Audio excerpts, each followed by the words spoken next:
नमस्कार दोस्तों। Sonography report तो हम करवा लेते हैं, लेकिन बहुत से बार अपने गायनेकोलॉजिस्ट या रेडियोलॉजिस्ट के पास समय की कमतरता की वजह से कोई रिपोर्ट समझा के नहीं बताता है। और बहुत बार हम डरे से रहते हैं, क्या मेरा बेबी का वेट सही है, क्या मेरी बेबी की ग्रोथ बराबर हो रही है, पानी तो बराबर है ना। तो आज हम सब जानेंगे इस सभी डर को कैसे कम किया जाए या कैसे जाने अपना बेबी पेट में सही तरीके से ग्रो हो रहा है या नहीं। मैं डॉक्टर विक्रांत जायसवाल आज फिर से स्वागत करता हूँ आपका कुसुम सिंह नर्सिंग होम इस हमारे यूट्यूब चैनल पर। जो अल्ट्रासोनोग्राफी रिपोर्ट होती है वो अलग अलग लेवल की होती है, लेवल 1, लेवल 2, लेवल 3 या कभी कभी अलग टर्म्स इस्तेमाल किए जाते हैं, टारगेट स्कैन या एनोमली स्कैन। तो आज हम बेसिक सोनोग्राफी रिपोर्ट के बारे में जानने की कोशिश करेंगे। सोनोग्राफी रिपोर्ट में एक बेसिक प्रोफाइल होता है जिसमें आपका नाम आता है, आपका एज आता है, एड्रेस आता है और आपकी LMP आती है। LMP यानी लास्ट मेंस्ट्रुअल पीरियड। और जब हम LMP लिखते हैं तो first day of last menstrual period लिखते हैं, जिससे expected date of delivery calculate करते हैं। तो क्या आपको पता है एक्सपेक्टेड डेट ऑफ डिलीवरी कैसे कैलकुलेट करते हैं? Expected date of delivery calculate करने के लिए LMP यानी जो first day of last menstrual period होता है उसमें 280 दिन ऐड किए जाते हैं। और यदि आपकी माहवारी 28 दिन की रेगुलर है तो ही यह नियम लागू होता है। अदरवाइज यदि आपकी माहवारी 28 दिन से कम है तो जितने दिन कम होती है उतने दिन कम करना होते हैं, और जितने दिन लेट आती है उतने दिन ज़्यादा ऐड करने होते हैं। सोनोग्राफी में बेबी के बारे में जानने की पूरी कोशिश की जाती है। तो क्या जानते हैं हम पेट में बेबी के बारे में? बेबी का नंबर कितना है, नंबर इन सेंस कितने बच्चे हैं पेट गर्भ में, उनका लोकेशन क्या है, लाइ प्रेजेंटेशन क्या है, कार्डियक एक्टिविटी कितनी है, नॉर्मल है या नहीं, फिटल मोमेंट के बारे में जानते हैं, प्लासेंटा के बारे में जानते हैं, फिटल बायोमेट्री के बारे में हम जानने की कोशिश करते हैं, और AFI के बारे में। AFI यानी गर्भावस्था में गर्भ के आजू बाजू रहने वाली पानी की मात्रा को। हम शुरुआत करते हैं नंबर से। सिंगल या twin, maximum time pregnancy singleton होती है यानी सिंगल बेबी होता है, और यदि ट्विन है तो ट्विन होता है। दूसरा पार्ट होता है लाइव या डेड, शब्द ही बताते हैं, यदि लाइव है तो लाइव है और डेड है तो डेड है। फिर जानते हैं हम लोकेशन के बारे में। 99.3% से लेकर 99.7% तक गर्भ जो होता है वो इंट्रायूट्राइन होता है, और 300 में से एक प्रेगनेंसी जो होती है वो गर्भ थैली के बाहर होती है, जिसे हम एक्टोपिक प्रेगनेंसी कहते हैं, और मैक्सिमम टाइम वो ट्यूब में होती है। गर्भावस्था में गर्भ थैली में बच्चे की जो पोजीशन है, लाई जनरली 99% टाइम लॉन्जिट्यूडनल होती है, और लॉन्जिट्यूडनल में भी यदि सेफेलिक है तो बच्चे का सर नीचे होता है जो 95% टाइम होती है, और यदि ब्रीच है जिसमें बच्चे के पैर या बटक्स नीचे होते हैं उसे 4% टाइम पाया जाता है।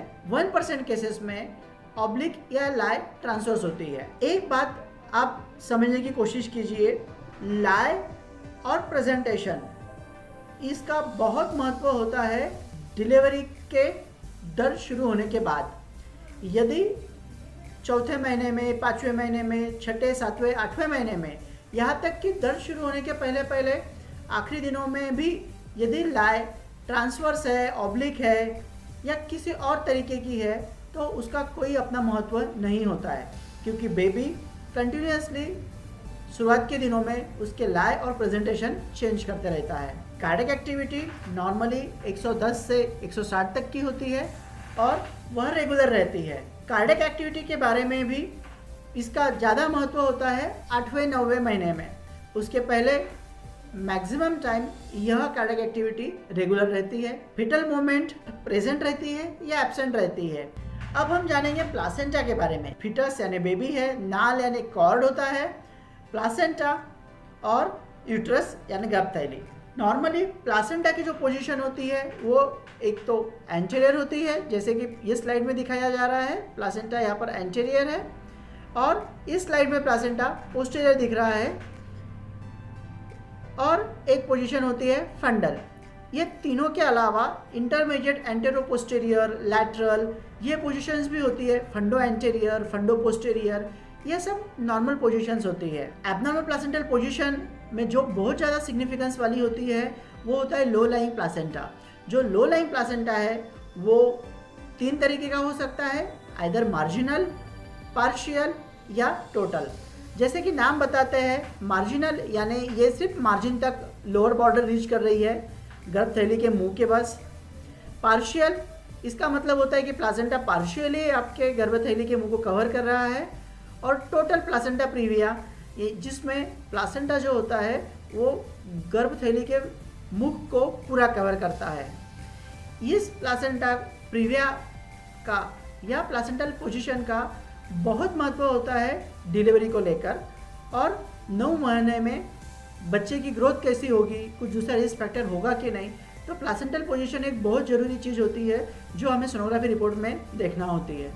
उसके बाद देखेंगे फिटल बायोमेट्री के बारे में। फिटल बायोमेट्री यानी बेबी के अलग अलग स्ट्रक्चर के मेजरमेंट के बारे में, जिसमें बीपीडी या एससी। बीपीडी यानी बायोपैराइटल डायमीटर और एससी यानी हेड सरकमफेरेंस। वैसे ही एक होता है एब्डोमिनल सरकमफेरेंस। एब्डोमिनल सरकमफेरेंस यानी पेट का, बच्चे के पेट का घेर गिना जाता है। और एक चीज़ होती है फीमर लेंथ, यानी बच्चे की जो थाई होती है, थाई में जो हड्डी होती है उसकी मेजरमेंट। दोस्तों ऐसे तो सभी मेजरमेंट लिए जाते हैं, लेकिन बच्चे के ये 3 मेजरमेंट ऐसे होते हैं जिससे बच्चे का वेट कैलकुलेट करना, बच्चे की ग्रोथ कैलकुलेट करना वो बहुत महत्वपूर्ण निर्णायक होता है। इसके अलावा फिटल स्ट्रक्चर के बारे में देखा जाता है।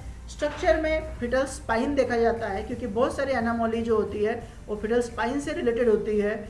और वो एनामोली ऐसी ही होती है जिससे बच्चे को फ्यूचर में तकलीफ जा सकती है। इसलिए फिटल स्ट्रक्चर देखते वक्त फिटल स्पाइन देखा जाता है, लिम्स देखे जाते हैं, और ब्लैडर और स्टमक, ये 2 चीज़ होती है। ब्लैडर यानी पेशाब की थैली और स्टमक यानी पेट। इसके बाद जो महत्वपूर्ण चीज़ हम सोनोग्राफी पे देखते हैं वो है फिटल वेट। दोस्तों फिटल वेट को लेके हम बहुत चिंतित रहते हैं, मेरे बच्चे का वजन बराबर तो है ना। तो एक बात आप जान लीजिए कि जो फिटल वेट सोनोग्राफी रिपोर्ट पे लिखा होता है वो उस वक्त की गई सोनोग्राफी के दरम्यान जो बेबी का गेस्टेशनल एज है उसको लेके होता है। 5वें महीने में जनरली बच्चे का वेट जो होता है अप्रॉक्सीमेटली 300 ग्राम होता है। तो ये वेट वो नहीं होता है जो डिलीवरी के वक्त निकलने वाला होता है। आपको घबराने की बिल्कुल ज़रूरत नहीं होती है। 5वें महीने में बेबी का वेट सिर्फ 300 ग्राम होता है, जो 6ठे महीने में डबल हो जाता है जो कि 600 ग्राम होता है। 7वें महीने में वो बढ़कर 1000 ग्राम हो जाता है, और 7 से 8 के बीच में वो 2300 ग्राम तक बढ़ जाता है।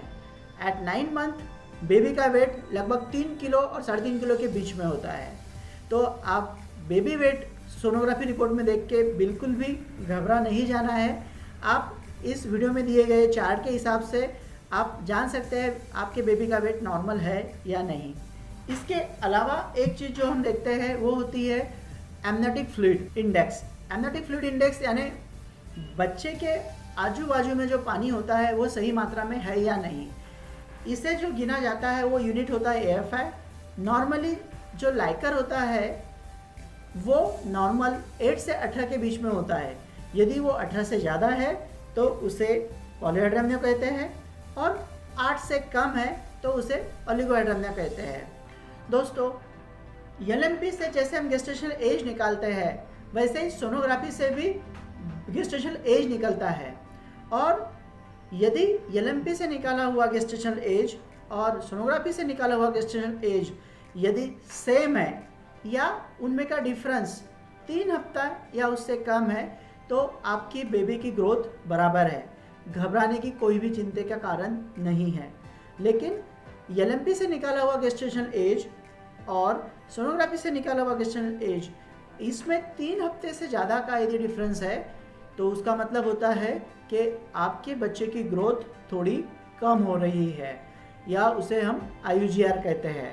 दोस्तों ये सब रिपोर्ट के आधार पर इम्प्रेशन दिया जाता है, जो कि एक तो नॉर्मल होगा या जो भी दूसरा इम्प्रेशन आएगा IUGR या पॉलीहाइड्रामियो, ओलिगोहाइड्रामियो या प्लासेंटा प्रीविया वो लिखा जाता है। मुझे उम्मीद है आज जो जानकारी मैंने आपको दी, आपको सोनोग्राफी में आपका बेबी कैसा है वो जानने में मदद होगी। यदि आपको ये जानकारी पसंद आई हो तो आप चैनल को लाइक कर सकते हैं, सब्सक्राइब कर सकते हैं। Thank you very much.